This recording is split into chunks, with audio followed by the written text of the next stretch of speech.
ఇప్పుడు ఎక్కడ చూసినా ఏపీ ప్రజలకు సంబంధించిన కీలక సమాచారం తస్కరణకు సంబంధించిన విషయంపై చర్చే నడుస్తోంది. అసలు ఏపీ ప్రజలకు చెందిన డేటా ఏపీకి చెందిన విజయవాడో లేదంటే గుంటూరో ఇంకా లేదంటే ఐటీ హబ్ గా ఎదుగుతున్న తిరుపతి, విశాఖలోని సంస్థల్లో కనిపిస్తే ఓ మోస్తారు అనుమానాలతో సరిపెట్టుకోవచ్చు.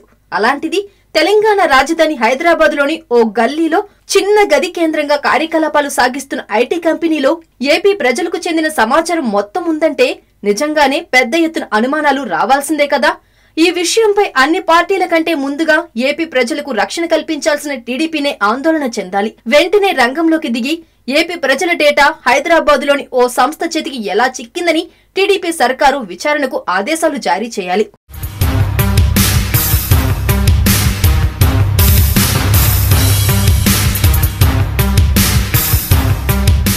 అలాంటిది ఈ వ్యవహారంపై తెలంగాణ పోలీసుల దర్యాప్తు అంటేనే టీడీపీ సర్కారు, ప్రత్యేకించి టీడీపీ అధినేత ఏపీ సీఎం నారా చంద్రబాబు నాయుడు, ఆయన కుమారుడు మంత్రి నారా లోకేష్ పడుతున్న హైరాణ చూస్తుంటే నిజంగానే పెద్ద అనుమానాలే రేకెత్తుతున్నాయి. అయినా హైదరాబాద్ 10 ఏళ్ల పాటు 2 రాష్ట్రాలకు ఉమ్మడి రాజధానిగా ఉన్నా తనకు తానుగా హైదరాబాద్ ను వదిలేసి విజయవాడకు పరుగును ఎందుకు వచ్చేశారన్న విషయం నిన్నటిదాకా చంద్రబాబుకు గుర్తేలేదు. ఇప్పుడు డేటా చోరీకి సంబంధించిన కేసులో సోదాలు అనగానే చంద్రబాబుకు 10 ఏళ్ల పాటు హైదరాబాద్ ఉమ్మడి రాజధాని అన్న విషయం గుర్తుకొచ్చేసింది. అయినా ఏపీ ప్రజలకు సంబంధించి అన్ని రకాలుగా రక్షణ బాధ్యతలు తీసుకోవాల్సిన టీడీపీ సర్కారు ఏపీ ప్రజల డేటా పొరుగు రాష్ట్రంలోని ఓ కంపెనీలో దొరికితే కేసులు పెట్టాల్సింది పోయి కేసులెలా పెడతారంటూ గగ్గోలు పెట్టడం చూస్తుంటే ఈ వ్యవహారం మొత్తం టీడీపీ కనుసన్నల్లోనే జరిగిందన్న అనుమానాలు వ్యక్తం కాకమానవు.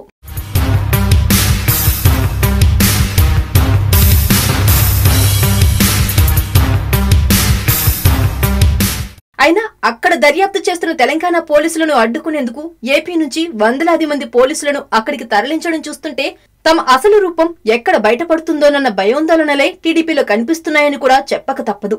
ఏపీ ప్రజలకు చెందిన సమాచారాన్నంతా గుప్పిట పట్టేసిన సదరు సంస్థ తమ పార్టీదేనని ఓవైపు చెప్పుకుంటుంటే అసలు ఆ సమాచారం ఆ కంపెనీకి ఎలా చేరిందన్న విషయాన్ని దాటవేస్తున్న వైనం చూస్తుంటే ఇందులో ఏదో భారీ మతలబు ఉన్నట్లుగానే అనుమానించాల్సి ఉందన్న విశ్లేషణలు వెలువడుతున్నాయి. అసలు విషయాలను వెల్లడించకుండా ఏదో తమకు చెందిన సంస్థపై కక్షపూరితంగా వ్యవహరిస్తున్నారని ఏడవడం చూస్తుంటే నిజంగానే చంద్రబాబు, లోకేష్ ఇద్దరు ఈ కేసు ఎక్కడ తమ మెడకు చుట్టుకుంటుందోనని భయపడుతున్నారన్న వాదన వినిపిస్తోంది. మొత్తంగా ఏపీ ప్రజల ధనమాన ప్రాణాలతో పాటు ప్రస్తుత కాలంలో కీలకంగా మారిన డేటా చోరీ విషయంలో టీడీపీతో పాటు చంద్రబాబు, లోకేష్ ఉలికిపడుతున్న వైనం నిజంగానే తప్పు జరిగిపోయినట్టుగా ఒప్పేసుకున్నారన్న విశ్లేషణలు వినిపిస్తున్నాయి. చూసారు కదండి, మా వీడియోస్ మీకు నచ్చినట్లయితే లైక్, కుదిరితే కమెంట్. ఇలాంటి big breaking news, interesting news, ఏ న్యూస్ అయినా సరే మాకు తెలిసిన వెంటనే మీకు తెలియజేస్తాం.